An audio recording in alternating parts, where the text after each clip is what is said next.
1 second. Microphone. Okay. Okay, how about that? Now I've got some audio. Yeah, there we go. Okay, so I'm gonna make you bigger. Bigger in my legend in my own mind. Exactly. Yeah. Your rightful position. Oh well, see you've gone to town on the background. Look what we've got. We've got a skanky old aircon. Yeah, you got good stuff. Oh! Come on. Exactly. Double pronged attack from Audio Kitchen. Yeah. It had to be done. You gotta Absolutely. So you've never met Matt, except Matt. possibly Nice to via meet you. email. Yeah, Matt and I have been working in the same unit for what, 4 years, Yeah. 5 years? Yeah, coming up 4. You know all about him, yeah, I think we're just going to kind of do this warts and all, and if you're cool with that, I mean, maybe we'll go back and redo some stuff, like if you stumble over something and you want to re-say it, or more likely if I stumble over something and I want to re-say it, we can go over it. I gave them all a good read last night and thought about. So I feel good. Cool. Okay, well, that's good. In which case, ladies and gentlemen, I give you Jay Schleusener. Thanks for agreeing to come on. That's very kind of you. Taking time out. Great to be here, Steve. We'll get to how I met you and how we got into our relationship a bit later on, but for people who haven't seen you beetling around stage left, should we give some people ground, like just information about who you are and where you came from, that kind of stuff? My name is Jay. I've been working with Kings of Leon for a little over a decade, going into my 13th year in June. Wow. 13th. And yep, that'll start my 13th year, so I'm wrapping up my 12th right now. Wow. And I've been blessed with the awesome gig of taking care of Jared Following. And it's been an incredible journey and a lot of evolution and some game-changing changes, bringing amazing vendors into things and getting rid of the old stuff and making new stuff. So I take care of all things bass and stage left. And do a very good job. And if I may say so, stage left is always the class act. Like some of it, other side of the stage where Nacho's involved. Maybe we'll get him on if we're lucky. It's a little bit sketchy. Well, man, Nacho is so deeply involved in tech. He has these incredibly large and complicated pedal boards that running, MIDI function set. So he's got a NASA rig over there. I like the simplicity of my rig, and we get to bring a little style to stage left. I love the tooled leather inserts that you had on the 8x10s. You've still got those, haven't you? We've still got them. We recovered a set of them for the last tour in white Tolex, as I did the two heads as well. So beneath all that white pretty grill cloth, that leather's still underneath it. Good. Waiting to come back. Yeah, I think it'll look great actually when we pull those grill cloths off. Nice. Man. Maybe next record. Yeah, we'll see. We got to get there. So you are in Nashville at the moment. Yes, sir. Is that where you are from originally? I think not. Nope. I was born in Philadelphia. Okay. In the late 60s, 1968. And I lived there for quite a few years, then moved to Ann Arbor, Michigan when I was around 11. And lived there for a few years, and I moved to Atlanta, Georgia. And spent my teens and early 20s there before hopping off to Costa Rica for a few years. And then finally relocating not back to, but to Nashville about 5 years ago. And it's been good. It's been really good. Just to get closer to the hive and the organization, and time to put in the real work. So when did you first start getting involved in music? in whichever way, you know, did you play? Do you play guitar, bass, I anything? do. My dad always played music. I remember as a little kid listening to a lot of Beatles, a lot of Nash. I remember that being an important part of my life. It grabbed a hold of me. I was forced music lessons when you were a kid. You know, you got to play the recorder, that obnoxious tone. Yeah. And my father, after that wasn't such a big thing, they had these big Lowry organs that were akin to like church organs with two tiers and a dedicated rhythm section and bass pedals, and something I despised when I was a kid. I wish I had it now. Yeah. But I guess it wasn't really until my uncle gave me my first guitar, and it was a Japanese Hondo black Les Paul copy, Yeah. and it looked cool and it was rock, and I was hypnotized, and then I fell into row, and that's what fostered the love of it for me. I think pretty much. So you're self-taught on the guitar. You didn't have lessons per se. Man, I had, when I first got the guitar, I had large ambitions and not a lot of dedication. So I'd take a Van Halen song with me to the guitar teacher and teach me how to play Jamie's Crying, and I couldn't even do a fundamental chord. So I lost interest really quick. And then a buddy showed me the 2-finger power chords that you can move anywhere on the neck, and it sounded amazing. And I got a copy of British Steel, Judas Priest, and that's kind of how I learned how to play rhythm guitar, at least. So you would play along to the records. Mm-hmm. I could tell when my fingers were in the right position by what I was hearing based on the record. And after you know songs by heart, it's easier to. So, yeah, it was Judas Priest, Living After Midnight, beat. Breaking the Law. Quite the teacher. And so, but moving on from there, that's you playing in isolation from anyone else.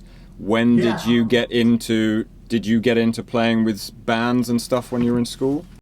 I had a couple very just hobby garage things that weren't really anything, but it was the first excitement of jamming with buddies and making music with other people. And it inspired, but it didn't stick with me. I never thought I was a good enough guitar player because I had these friends that could save the world with their arpeggios. And I hammered along to Judas Priest and held down rhythms. So I never had like delusions of grandeur, and I was kind of lazy about it. I didn't want to put in the practice and the scales and the theory. So that, because I didn't want to put in the work, I didn't believe in myself to really pursue it. I just kind of knew I wasn't ever going to be a rock star. I just knew that. Although I admired that thing, I just kind of always knew it wasn't me. Okay. So when did you go? When did you and how did you get into the teching side and sort of in with the band scene? I mean, when did that begin and how? And as a kind of follow-up to that, or maybe a precursor, were you interested in the kind of gear side of stuff? And is that what led you in, or did that come afterwards? So that's about 10 questions. That came shortly after my uncle gave me my first guitar. A buddy had a little tiny crappy, I don't even know what kind of combo amp it was, but the speaker was all mangled and destroyed, and he was like, "Do you want it?" And I took it home and I took it apart and I removed the chassis and I made a little wooden chassis for it and basically made this good looking little wooden head. And then I begged my dad to go to Radio Shack and buy me a 15-inch speaker, because at that time I thought the bigger the speaker, the better the sound. Well, definitely. And I made this completely framework open box of this 15, and I screwed it in there. It wasn't enclosed or anything.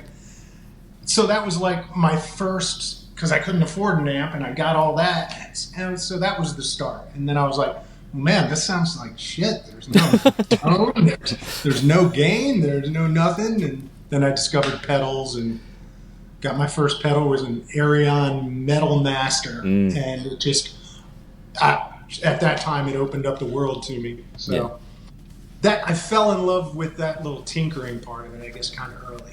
Yeah. But I didn't get professional with it until way down the line. Uh-huh. That's cool. So no, you go. So No, the follow-up question is, how was that something playing on your own in your bedroom to Judas Priest? Is that something that kind of went through your life as you were going through high school? Gosh, yes. Okay, and then Yeah. you were. I guess you were going to gigs and things during high. Were you? I don't know. What's the deal in America with going to gigs? Man, my parents, they weren't really into letting me go to concerts at concert venues, but there was this amusement park that had a summer concert series, and they had no problem dropping us off there and letting us go to concerts there. So that was very early, and it was like REM and Missing Persons absolutely blew my mind. Billy Idol. So those were some of the first real concerts where you felt the energy and the stuff like that.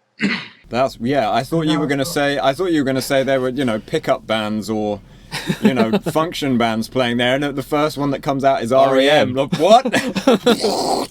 Yeah, I mean, and I feel fortunate that it was at that time, and that was in Georgia, so that was like a huge play for them at that time. And then once I moved out of the house at 17, I could go to any concerts I wanted. So then it was into camping out for tickets and making sure we were the first ones there to get the best tickets. And then we'd go hang out at the shows early and hang out by the tour buses and try and meet dudes and be like, hey, man, sign my hair or something, And because you had hair as well, didn't you? Totally. So it was there was always a fascination with it. It's TV and video at that time were selling the image and the culture, and it was this bigger than life thing. So there was something about it that was cool to me. I don't know. I mean, well, it's music, it's rock and roll, so. And we're talking cool. about. It's kind of hypnotizing. So we're in early mid 80s here. Yeah, we're in 84, 85, 86. And then I snuck in backstage at a theater to a Joan Jett and the Blackhearts show during sound check. And I was just standing around trying to look like I should be there. And a dude were you walked wearing up black? and was like, Were you wearing black? Tell me you were wearing black. Man, actually, to tell you the truth, I think I probably had a gray fringed leather jacket on. Yeah. You could have been the stylist. Hair. It was probably really bad. But a guy walked up and he was like, are you working the show tonight? And I was like, oh, no, I'm just here checking out sound check. He was like, do you want to work? And I was like, okay. And he gave me a job working the front door security. And that was my first in rock and roll. I called up my buddy and I was like, dude, guess what I'm doing? So from that theater, it turned into doing security regularly, and then they needed local crew to load in bigger bands, so I started doing that, and then I'm getting my hands on gear, and this is like way more interesting. And then it moves to a bigger theater, and then it moves to a huge labor call for a stadium tour, George Michael stadium tour. And after that, I start seeing the huge production, and I got on with the local crew and did that for a good solid 4 or 5 years. And then I got my first jump at touring, local band that was going national, out touring with REM, a band called Driving and Crying, needed a guitar tech. I was not a guitar tech, but I knew how to take apart and put together guitars and put together amps, and not to your mastery, but I knew enough to get by. So I said, yeah, I can do it. And the guy who was tour managing them at the time was the same guy that walked up to me at the Joan Jett and the Blackhearts show and gave a job. So and a 7-day trial run turned into 16 months on the road, and I was hooked. Wow. And it's interesting that you said the same guy that came up to you was the guy that came and gave you that tour. I was going to ask about relationships and the kind of trust aspect of when a production manager or tour manager is looking to do a big deal tour, he wants people that he can rely on, and very often he'll have a few numbers in his phone book for any given a guitar tech or bass tech or general backline tech or whatever, and he will always go and ask those guys first because he knows that they're a safe pair of hands. Yeah, I think it's very much about the connections you make. The longer you've known people, your reputation over time builds, and if people don't have to sort through stacks of paper or names, and they've got a short list, and you come recommended from this guy who's very trusted by this guy, it's how it all works. It's how I ended up with Kings of Leon. I toured with this guy in the mid '90s. I was working for a band, Cracker, and we were opening for the Gin Blossoms, and it was a big summer amphitheater tour. And I got hanging out with one of the catering guys. He was the dude who had to do all the hard work and ice down the buses and bring the bus stock. And we both had downtime at the same time, so we just started hanging. He goes on into production management for Widespread Panic, etc., and My Morning Jacket. And then I get this call in 2007, or an email searching for a bass tech that had international passport and was ready to travel. And I was looking for a change, so I hit him back and I was like, yeah, I got this.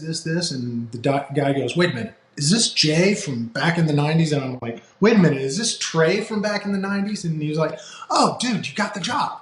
Totally, it's all you. It's a band called Kings of Leon. And I was just like, yeah, that's pretty awesome. So a weird connection from so many years ago. Yeah. Changed my career direction incredibly. So there's definitely something true to not burning bridges and maintaining a quality, even feel through your career. Yeah.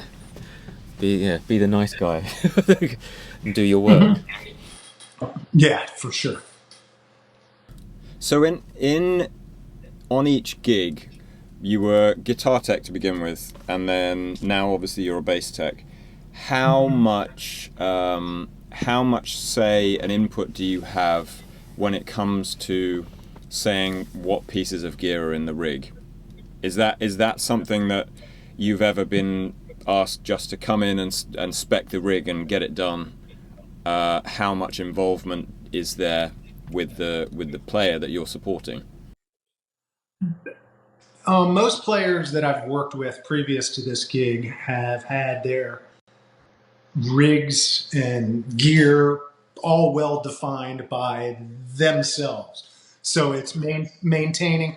I put in whatever cables I like personally. There's little things like that, I color it that way.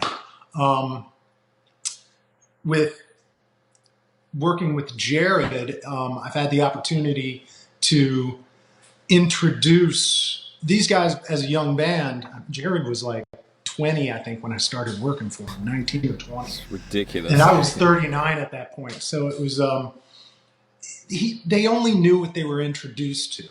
And for me, it was a trip coming from working, every band I had worked for previously, I took care of every member of the band.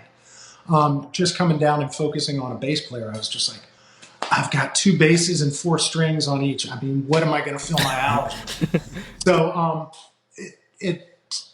then it's quality. So there was a quest to learn what his sounds are about, learn what his live needs are, and then try to improve that sonically in a way that he might not think about, or his mind's on other things. Creativity. He's not necessarily a tone chaser. But he knows what he likes and he appreciates quality. So, a lot of that started in 2010 when we were going into the studio to make Come Around Sundown. Sunshine. we had a misprint on our gold records. Come Around Sunshine. No. Come Around Sunshine. So yeah. Anyway, so that was when I first got to my first studio opportunity, and that's where I hit you up, Steve. And I was like, "Hey, man, this is the chance I can get new equipment under somebody's nose when they're not in a touring cycle, because you're looking for stability and consistency in a touring cycle. You don't want any changes, you don't want variations, you want it the same." So studio brought the opportunity for me to first kind of put things in front of them, take it or leave it. And after that experience and sending the head back and we go start playing Ampegs again, and he's like, "What the?" It's like, "Oh, yeah, that's the difference between, top tier and well brand." So it's that opened his eyes, and a lot of the stuff we keep in his racks are very tone specific to albums. Closer, for example, that bass whoop pitch shift.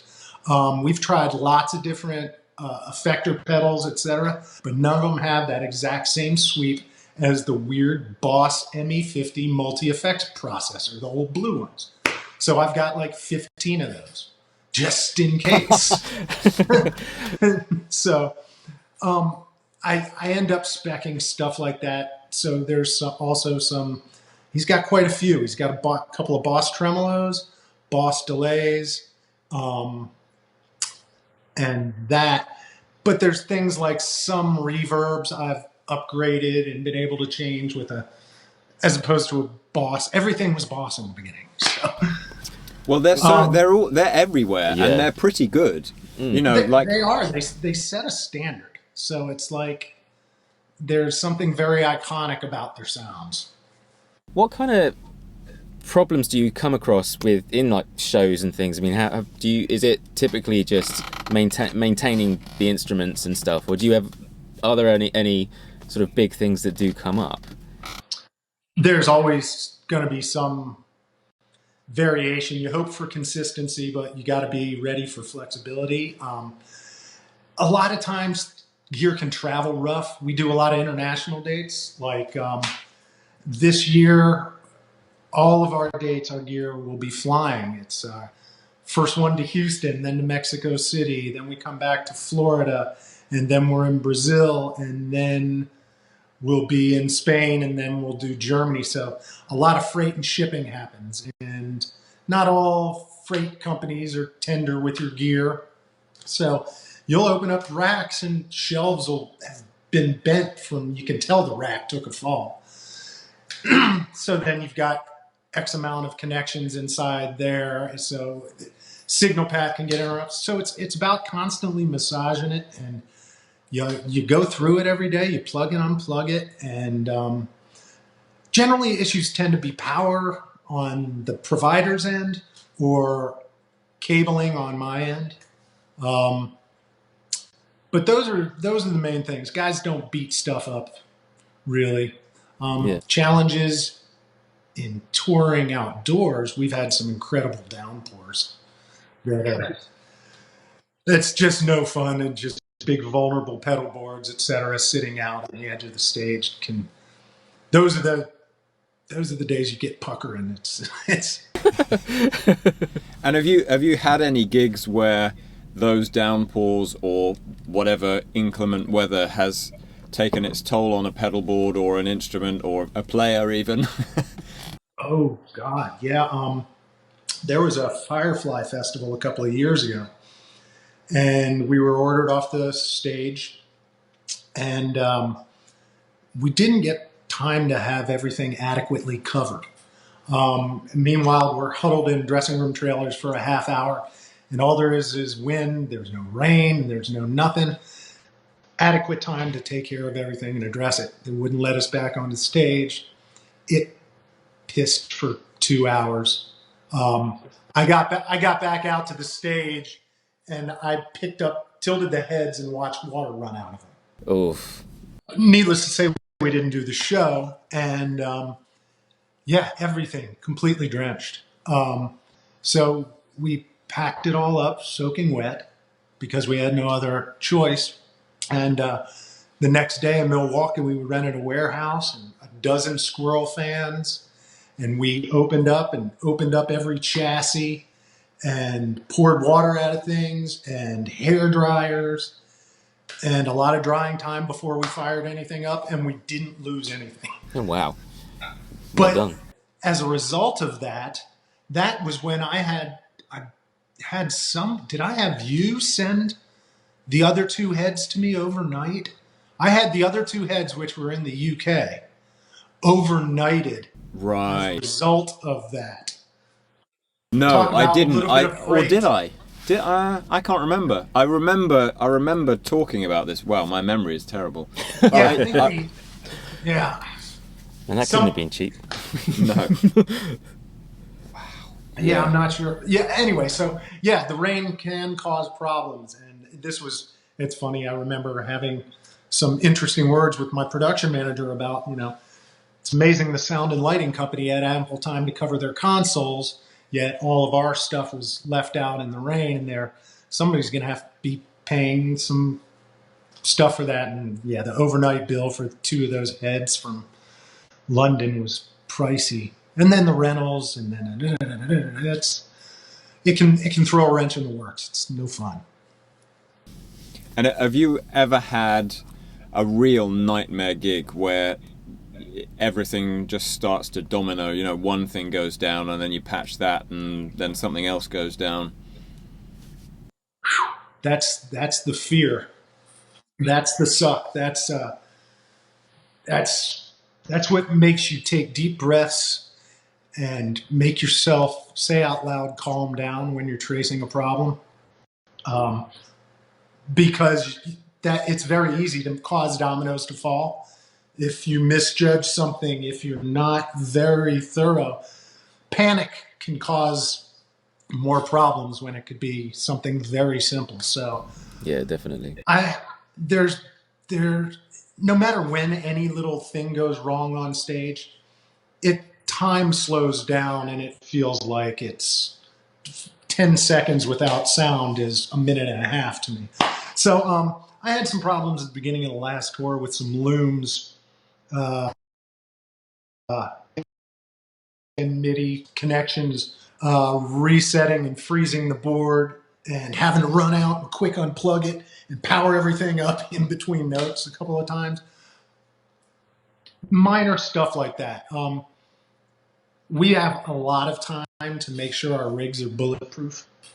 So, and we do have redundancy in place so that we don't really trace and track problems live. We switch immediately to the B, and you find out what the problem is tomorrow. So there's assurance in that, and gratefully, knock on wood, we don't have to put those into action. Those are just there to hopefully never be used.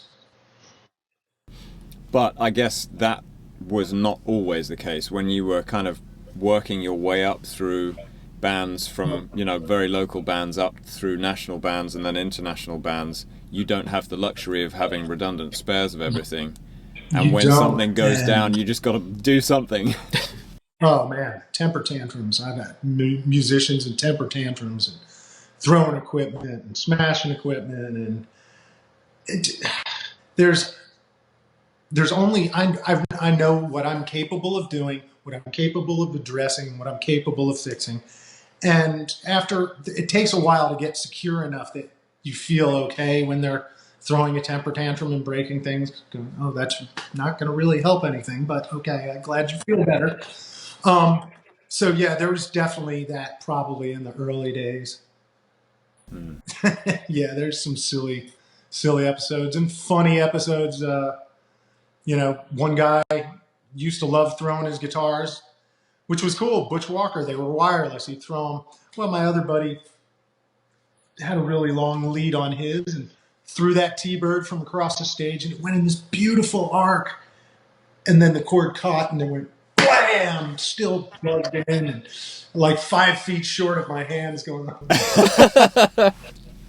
So, oh man, one time, another great time, playing with strap locks on this guy. I don't know why he liked Ibanez's, but it was a very pointy Strat gem-like.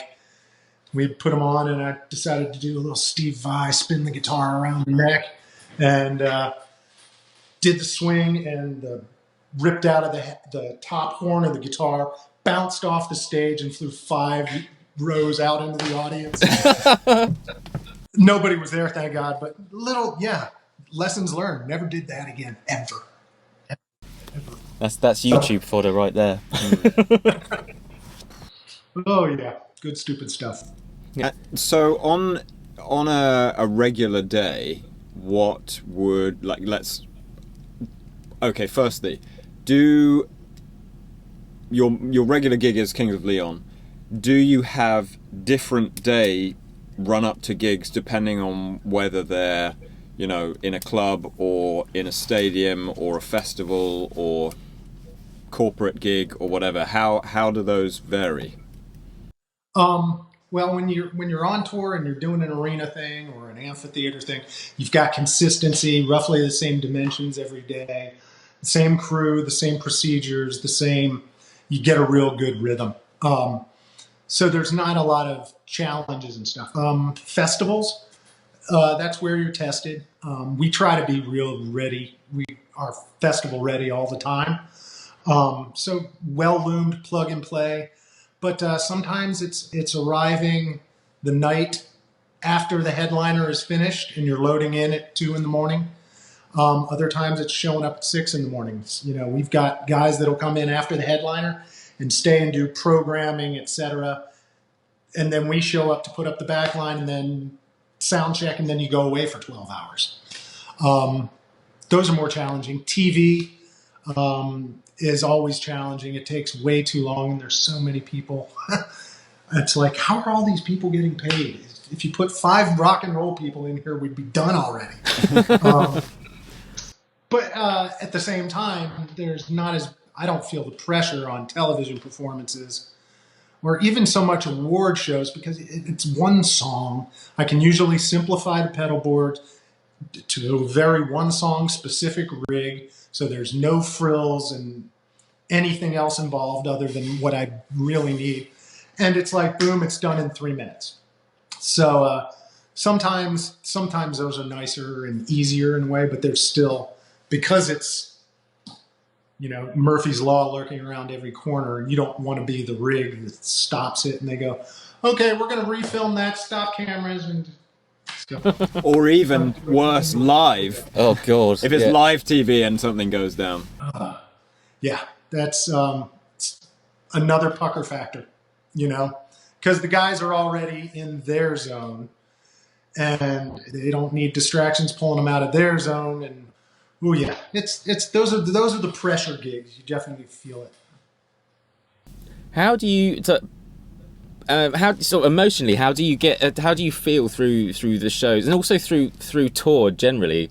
I mean, I've spoken to a few techs that kind of get a little bit angsty before tour, and then they go on kind of calm down, and then it like the stress rises, and then they finish the tour and they're kind of still on this weird thing. I mean, do you get that kind of roller coaster? I guess.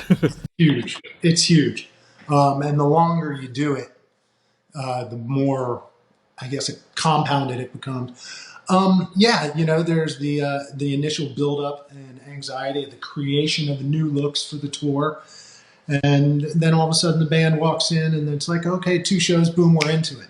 So there's a lot of trying to get it right. There's huge expectations at this level, so the demands are huge and the pressure's huge. So those things can be challenging, and if you've got weird, I won't say weird, ineffective middle management sometimes, that can affect the overall morale, function, workflow that won't let professionals do their jobs. And so that compounds the stress of having to perform and execute the show properly every time.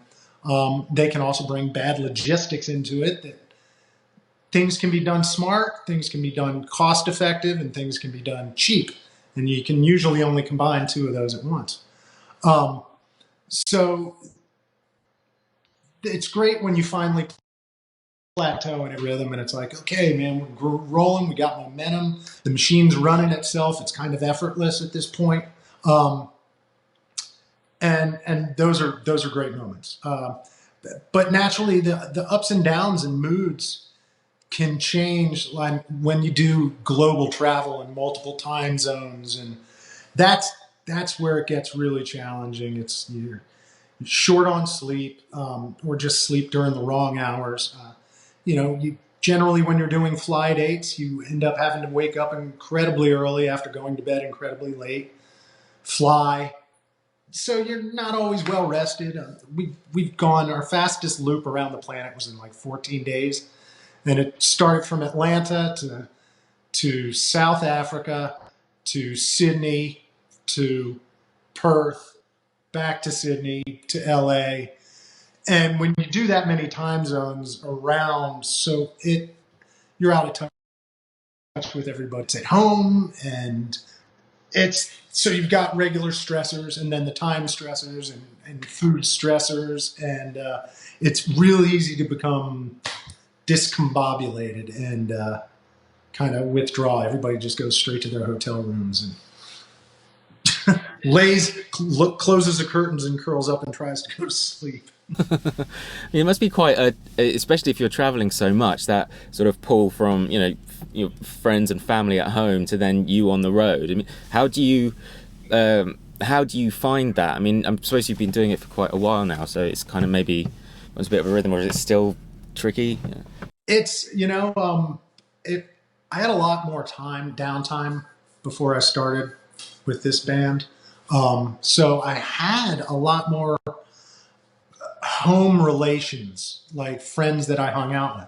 I was averaging, maybe not all at one time, but 6 months off a year. Just I wasn't touring that much. There wasn't that much available, so I had more home time, and you make more friends and stuff. And then you jump into this at this level, and you're gone as much as you're gone. You lose contact with a lot of people. It's having my house in Costa Rica. It's like I had friends. I spent like probably 10 years in a row spending New Year's down there. And I had so many friends. And then you start touring, and it's like all of a sudden you're in this thing, and home becomes further and further away. And so for like the past decade, it's been so incredibly busy that it's more like I was spending close to 4 months at home in total, date wise, over a 16 to 18 month period. So you spend incredible amounts of time away with this other group of people that have now kind of become your surrogates, that just based on you see them every day. Yeah. And you're a big group of highly effective problem solvers that the show must go on. There is no reason it cannot go on. Their excuses are unacceptable. So you go from that high pressure to the tour finally ending. Oh, honey, 5 more sleeps, I'm going to be home. And then you walk into somebody who's been keeping a house and living a normal life, and you are still going a million miles an hour. Yeah. I can't even express how incredibly powerful it feels. It's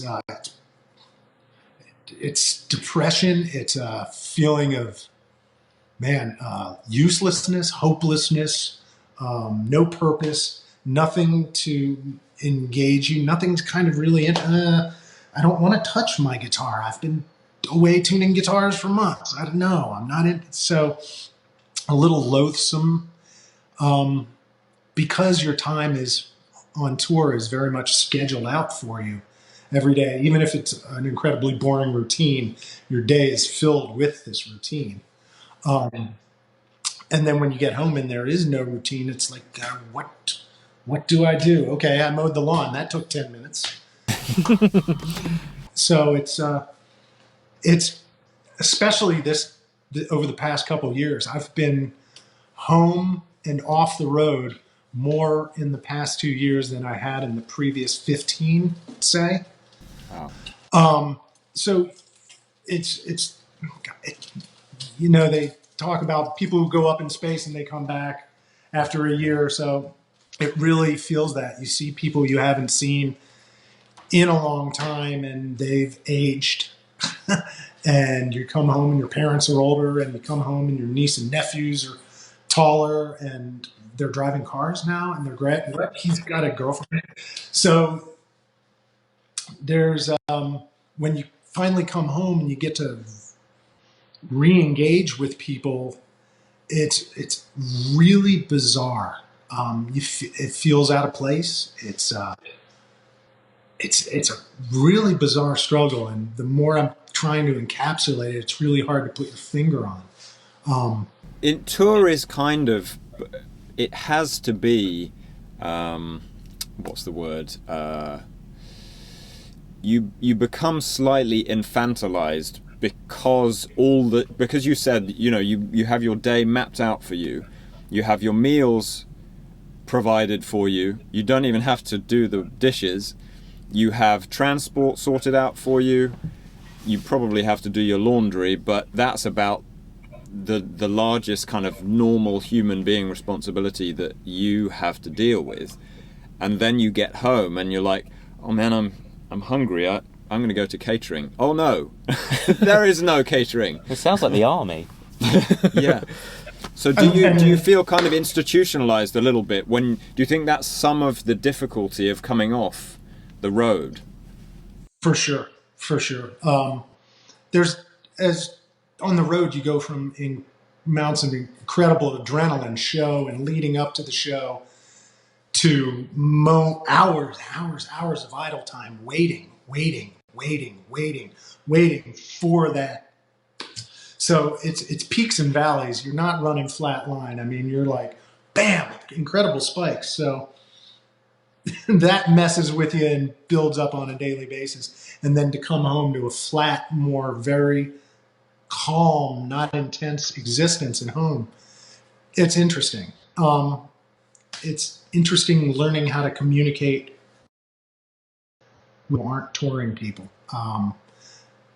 There's a mentality, and it's something weird about the problem solving nature. I think that we eliminate problems, so we want to fix everything in a way.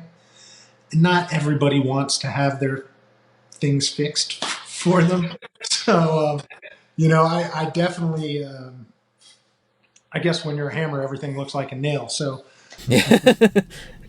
it's hard pulling that back and realizing that not everything is a problem that needs to get fixed, and that learning to communicate. We talk quick, we talk sharp. There's a lot of sarcasm on the road. It's pirate-like, and living with a bunch of pirates, bringing that home and shedding that. It's kind of offensive when you bring that behavior home. So it doesn't really fit in, and it's good. I feel with all the downtime, I've had a chance to soften up again, which is good. Become a little more so rigid. It's important. And we don't have to get into this if you don't want to, but because of the extreme emotional nature of tour, I'm from the little bit of touring that I've done, after you come off stage, you feel like $1 million. And you can't, all of that adrenaline and whatever else, probably cortisol and everything flying around your system. And you kind of get out of your natural rhythm of sleeping and eating. And sometimes I guess you're like, well, I've got to get up really early in the morning. I need to go to sleep. What am I going to do? Well, I have a couple of beers.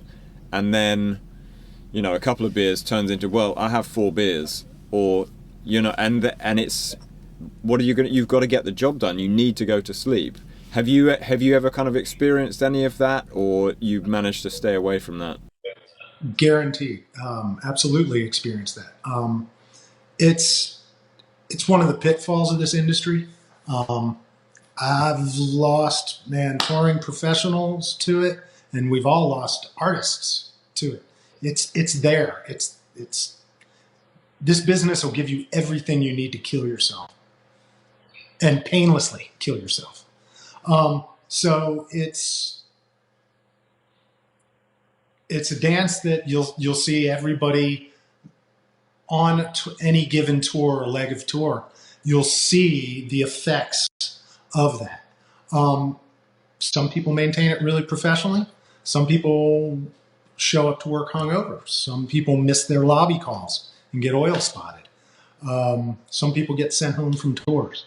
So it's definitely there. And like you said, come off the stage, I drink light beer. So it's like if I get done my gig and loadout's finished and I'm cracking my first beer, I'll sit down. I'm so wound up, I can drink 10 beers. No problem. Um, and that isn't always good. And I'm not even like I'm pissed. I'm just like trying to wind down, and before you know it, it's 4 in the morning. Okay, time to turn off the country music.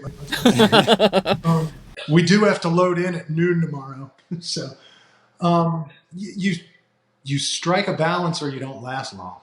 You make your peace with it. You know what you're capable of, what substances are capable of.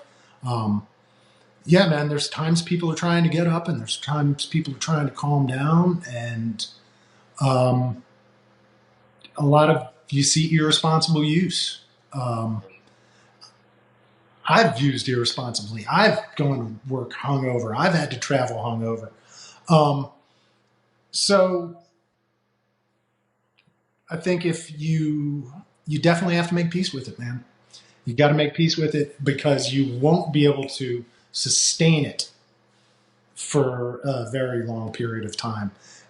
Not maintain a relationship of a of a good employee, or you're not going to be a team if you're not a team on that level. So yeah, losing people to it, it's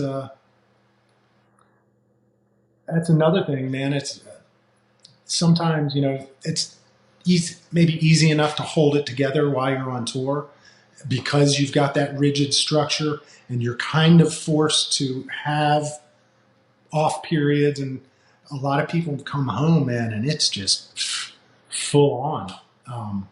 And I'll admit, when I first came sliding in off a tour like 2 years ago, it was hard. It's like, ugh, I don't have anything to do. It's noon. All right, fuck it, I'll have a beer with lunch. And it's easy. It gets too easy. So you got to have other things in your life to fill that space. Hobbies, fulfilling, gratifying hobbies are incredibly helpful. Then exercise, riding my bike, stuff like that to quiet the mind and challenge the body, so that if you're too idle for too long, I can have a predisposition to just starting to drink too early. I don't need Completely get where you're coming from with that one, man. What kind of things, bar the like exercise and stuff, are there any other things that you do that you like paint or anything like that? Or I'm very much into my garden, and I've reclaimed about an acre of my back area, and cleared and uncovered old steps, and now I'm piling rocks, and I'm sculpting trees, and I get a lot of gratitude and peace out in nature. At the same time, riding my bike out in nature, being around trees and plants, etc. I've started early last year diving into bonsai, and so now I take my walks, and I find mosses and collect plants, and come home and build my soil and exert my little bit of control over nature. And it's incredibly cathartic. And you'll be sitting there trimming your tree, and all of a sudden 3 hours has passed, and it's just like, and you sit back and you contemplate it and satisfy. So that has brought an incredible amount of peace to my mind. I've gotten to design couple of custom paint job bases for Jared. So when I get to do some creative stuff, that's where it's fulfilling. yeah, That feels good. Okay, what have we got? So, it sort of trying to wrap things up a little bit. Do you feel like there's a cut-off point where you're not really going to want to leave home again, or is it in your life and has been a part of your life for so long that you're just going to keep going? Because I know guys at like 65 and over who are still just running around doing tech stuff, and I fear for them, I must confess. But do you have, is there an end game or an exit strategy or? Yeah, it's funny. Turning 50, I started thinking about these things a little bit more than the invincible person of my youth I was. I'm going to do it as long as my body can hold out and as long as my mind can hold out. And I'm trying to take very good care of both of those things so they serve me well into the future.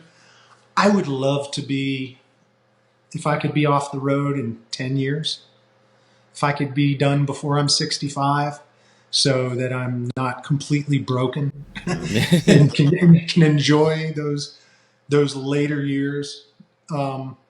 Start your bonsai shop. Man, yes. Just work on my garden full time. Yeah. That would be nice. Especially when you start doing something for so long, it's like in the blink of an eye, I've done so much time. I was in my 30s when I started with this band, and now I'm in my 50s. And that gives a lot of perspective to be able to look back. And all of a sudden, you're like, holy shit, I'm 50. What happens if I lose this job? What am I?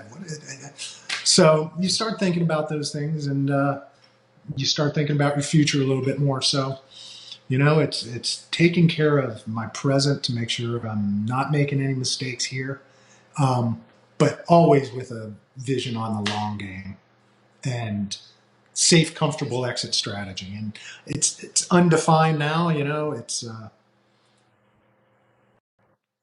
I some old buddies on the road that for a long time and got sick or ill and didn't have good insurance and had never put any money away.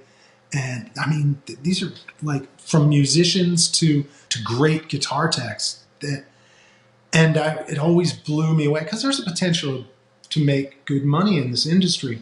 And so many people don't plan for the future. And it's horrible to see how that works out for, people who are mentors for me are broke with GoFundMe pages and bad health and they had no exit strategy. And I remember seeing that early on and coming up the ranks and being damn determined that I didn't want to end out like that. I didn't want to burn out. I want to go through it and be calculated. So it takes a lot of looking towards the future and making sure your eyes are on the horizon and you're not looking at ditch and stumbling blocks, because if you're focusing on those, you'll end up on those. Mm-hmm. So keep looking at the horizon. Well, and that probably brings us nicely to our exit strategy for the podcast. So, just as a bit of fun, if you could send a tweet to your younger self, or equally someone else starting out or wanting to start out in what you've made a career in, what would you say to them? Them. Me to them back then.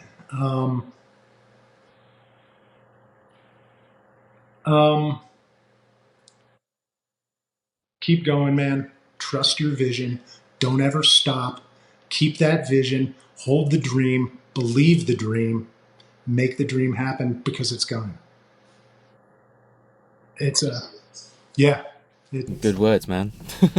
And if the reverse were able to happen and the young you were able to send a message to you now, what do you think the young you would say to you now? That's a bit more of a weird one. Yeah, probably something stupid like, "Hey, dude, let's party."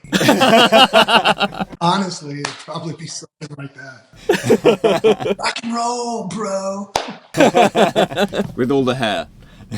Yeah, that curly mop I used to have.